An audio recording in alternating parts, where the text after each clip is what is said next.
Hey, I'm James, and this is my first ever YouTube video, so welcome. This is going to be my story of how I transitioned from a non-traditional background of studying to be a pastor to where I became a software developer at the age of 27. I've been meaning to tell this story for a while, but you know how life is. Things get in the way, and the pandemic, I think, is making life hard for a lot of people, and we're burnt out, and but here we are, and I'm glad I'm finally able to tell my story. And I'm not telling it because I think that I'm noteworthy. I'm just a dev here in Minnesota, and some of you might not even know where Minnesota is, and I don't really care. Um,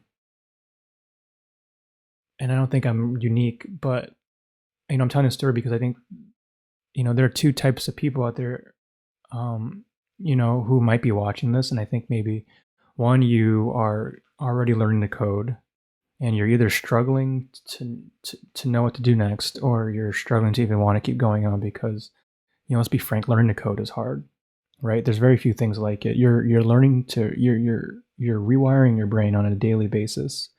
And then there's the person who's not satisfied with their current career and is intrigued by the option of getting to technology, and you're not 100% sure if you should do it, or you're not sure if you're too old. um let's be frank again. Like, at least in American culture, there's some stigma around changing careers still, especially if you're at a certain age. But I hope that those of you who are watching, that my story somehow encourages you to keep on going, or gives you some inspiration on what to do next. And before I keep going, I want to, two quick disclaimers, two quick qualifications for my story. One is, this is my story, and how I got into tech isn't necessarily gonna how you got into tech isn't going to look the same. And this is not me saying that if you copy exactly what I do, you'll be successful. And then second, I realize that there's there are points of immense privilege in my story that help me to get ahead and to be successful, and so I recognize that. um so yeah, so let's start with my childhood. It's kind of a random place to start, an unusual place to start. I think a lot of people, when they tell their stories, will maybe start when they are at that job they don't like, and they finally decide to move into tech. But I think to understand my story, you have to understand how I grew up. And I grew up in New York. I was raised by a very pretty conservative religious family, and I was homeschooled into high school. And so I wasn't socialized very well. My last 2 years of middle school, instead of I'd watch these pre-recorded tapes of a teacher, teaching your normal subjects, and I would watch these videos, and I didn't have a teacher I could actually ask questions of. I didn't have peers I could talk to and work on projects with. So it was a very weird educational experience, especially my last 2 years. I would do my schoolwork in my room, and instead of watching the videos, I played a lot of PlayStation 2. So big chunks of foundational educational material just didn't get it. And I was tired of not being having socialization, being around people all the time. So for high school, my mom put me in a private Christian school in there in New York. And it was really rough because I was this weirdo, this complete weirdo who didn't know how to interact with people normally, and I tried really hard to fit in, and part of that meant just not studying or caring about academics. And so I barely passed Algebra 1. I failed Algebra 2. I failed geometry. I flunked out of pre-cal, even though that was an optional class. And so you see this picture of like this person who didn't who had no math skills whatsoever. And then the second side of my childhood that's really important to understanding my story is that I grew up in a culture where it's like, hey, James, you're a dude, you're a guy, you're breathing, you're living, you seem like people. We don't think you're a serial killer for all we know. And so we think you'd be a good pastor. So think about that. And when they said think about it, they more or less meant you're going to be a pastor when you grow up. So when I went off to college, I went to study to be a pastor, and that's actually a thing you can do. started working towards my bachelor's in theological studies.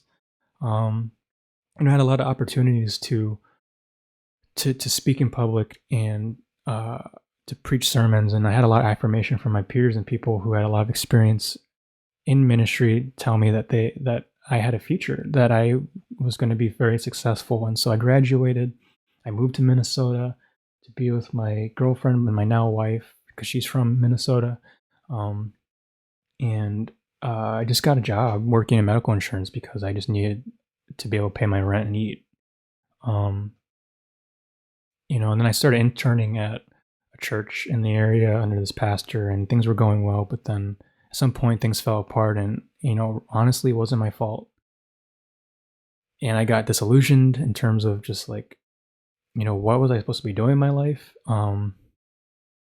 Even my faith, and that's another story. But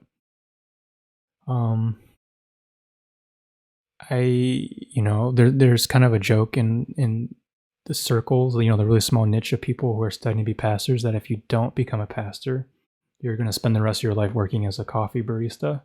And not that there's anything wrong with that, right? But more of like this mentality of you're just going to end up spending the rest of your life taking jobs that just come your way, just so that you can pay the bills. And you're never going to become a knowledge worker because you're never going to have the degree, you're never going to have the training background to be a highly paid knowledge worker. So for the next 4 or 5 years, I just took jobs that paid the bills.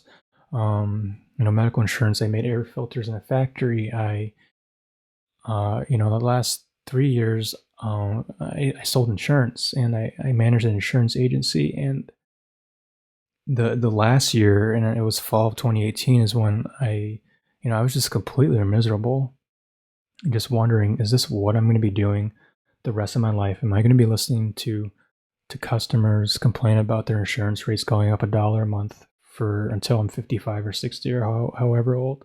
Because no one, the joke is no one calls their insurance agent because they're happy. They call them because there's something wrong. And I wasn't able to tolerate that. And, I was at that point where I just didn't know if I should keep going on. Like I didn't feel like going on with life just because there just didn't seem to be a point or a purpose or a calling or whatnot. But I'm so grateful because during this time I had an older gentleman who decided to take interest in me. He mentored me, whatever you want to call it, and he noticed that there seemed to be a trend of young people who went off to college and thought they were going to be something and ended up not being that. And so they became very disillusioned with life and just floundered and became very discontent and very unhappy. And I was in that, and he noticed that. And like I said, I'm super grateful. And he had me take some personality tests to see how I was wired to think, or just what my skills were, what my passions were. And one of them was the Strength Finders test, and that was helpful. But we also thought a lot about like how I was wired when I was a kid. And I remember that, man, I loved Legos so much, right? Because I was homeschooled. I didn't have a lot of friends. I had a sister, but I mainly played with myself. And so I just had all this time to just take these random Lego pieces and just build whatever my imagination could come up with, right? I would dream an idea, and I'd build it into an existence. And it was the same way with like drawing and painting. I just loved making things.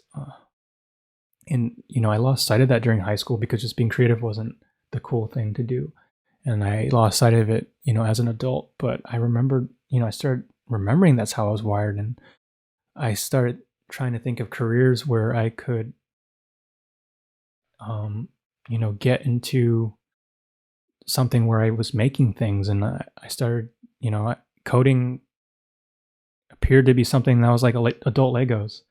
So there was a boot camp here in Minnesota. I decided to go. I had never touched code before. I'd never written HTML or CSS or JavaScript. And it was a full-time 20-week program, and my wife let me quit my job. And I'm so grateful for her that she let me do that. And I realized that, that's something that a lot of people can't do at wherever they're currently at in life. And so grateful that my wife agreed to take that scary plunge with me, right? Because there's no guarantee that I was going to get a job. There's no guarantee that I was going to like learning how to code. And at this boot camp, we dove into HTML, CSS, and pretty straightforward. And then it was when I was in JavaScript that, I was thrown for a loop, like literally thrown for a loop. Like I didn't understand, I could not for the life of me understand how things like for loops worked. And, um, I like to think of myself as smart, as intelligent, but for most of the boot camp, I felt like I was drowning and like I was the worst student in my cohort in my class. Um, and we were learning to be full stack developers, and so we moved on to React. We moved on to Node and to databases and deploying things, and worked on building projects. And eventually, I graduated. I made it. I graduated March of 2019, and started applying to jobs like crazy. I probably sent out about 200 applications and only got 2 or 3 interviews. And there's this one day where this one company, the company I'm at right now, Suna, called me in, and they're like, "I want to take a look at, do you want to take a tour of, the studio we're at?" And like, we're a new startup and we're just getting settled in. And so I show up wearing this really ratty t-shirt one, and I get there, and it hits me that this is going to be a freaking interview. And so I sat down, I wasn't prepared. I sat down at the table with the CEO, the CTO, and a few other important people at Suna. And, they just asked me my story, and they were really intrigued by the fact that I studied to be a pastor, and that I was in therapy, and that I was really interested in psychedelics and all this random shit. And, I started they would look through my GitHub, and they asked me about some of the projects I built, and they asked me how they worked, and, where was I passionate about coding, and, what did I like to do in my personal time. And, I walked away from there just being kind of bewildered by that experience, because I wasn't asked any truly difficult technical questions. And I got the job the next week. And I'm still there working, building out a really cool media platform, using Vue.js and Ruby on Rails for the most part. And I am just blown away by the fact that I'm at where I am right now. And, if I hadn't taken that plunge back in the fall of 2018, my life would have looked so different. I still would have been miserable. I still would have been discontent with what I was doing.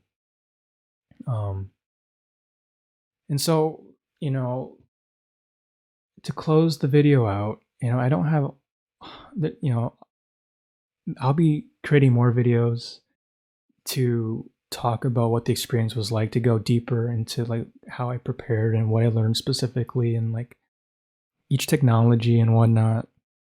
But right now I don't think this is the place for it. But I think there's 3 to 4, maybe 5 key things that stick out and from my journey that I think might be useful for you. And the first one is like, learning, like I said earlier, learning to code is extremely difficult. And if you're having a hard time right now, it's most likely not because you're not capable of learning. It's more, I firmly believe that anyone with the right amount of time, the proper resources, and with consistency can learn to code. It's all about just giving your brain time to adapt to a completely new way of thinking. So, I encourage you, like, don't give up. Keep going. One day it's going to click. I can't tell you when, but that's how it was for me. The way of thinking like a programmer, just one day it just clicks. Another thing is like, before I became a developer, I thought you had to be amazing at math, but I think my story shows that at least in web development, you don't have to be amazing at math. And I do things like multiplication in my day-to-day job, but I don't do anything harder than that. Like maybe if you want to go into something like machine learning or artificial intelligence, you'll have to learn heavier math or yeah. But at least where I'm at, you don't have to. And maybe another thing that you can take away from my journey is, I struggle with feeling like an imposter, and I constantly struggle with feeling like I don't deserve to be in this space. I look around me and I see people who are my age who start, from the get-go being developers, and so they're seniors and I'm still a junior or whatever. but I have to remind myself yeah, I don't have their technical expertise, and I don't have their accomplishments yet, but I look back and I see how far I've come, and it just blows my mind that I was able to come this far in a year and a half. And for you yourself, just don't forget to look back at where you started. I mean, otherwise you're going to be so discouraged because you think you're not making any progress. But when you look back to see when you started from ground zero, from like base camp, and now you're like on top of freaking Mount Everest, like that's insane. That's going to help you to keep up going on.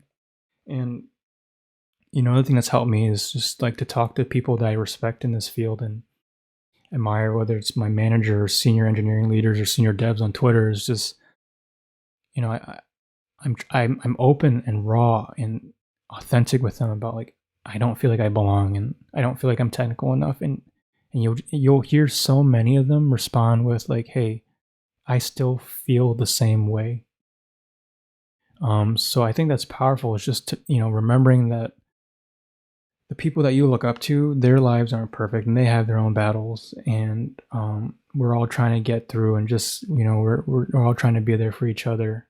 And those of us who are good at something, we were once beginners, and we were once scared to try that thing, and we remember what it was like to be in that point. And as a developer, I'm always going to be at that point, right? Because you're always constantly learning new things. So, and then I guess like the last thing that I will leave you with is, if you feel like you're stuck, maybe you're watching too many tutorials. One thing that, like, when I finished my boot camp, I started watching all these YouTube tutorials, and I just felt like I was paralyzed, and I just had to stop and brainstorm an app idea that I was passionate about, something I wanted to build that would solve a problem in my life. And then I just built it, right? And that's when all the things I've been learning, all the concepts and principles I've been learning really came together when I started building apps. So anyways, so that's my story. Those are some takeaways. I have no idea if I went too long. I know that people these days, including myself, like have really short attention spans. I try to make this as helpful as possible. In the future, I will try to edit my videos. I just don't know how right now. But yeah, future channel plans. I plan on making tutorials on Vue.js. I plan on making videos on just soft skills that developers need and things like that. And I'm really big on just being honest and raw and authentic. And so I hope this can be a place where we can learn together about how to be a better human, how to be a better developer. I won't tell you to smash that like button or that subscribe button because I hate it when people do that. I mean, I guess hate is a strong word, but I guess I strongly dislike it when people say that. But if you did appreciate this content, consider, giving me a follow, and I would really appreciate that. And let me know in the comments below what you think or what you thought of this video. And I'd also love to know what your story is, and I'll be in the comments, interacting with you, because I love this, and I don't even know you, but I think I already love. I can say I love you and I care about you, and I wish you the best in your own journey. So thanks for listening to my story, and I will see you around.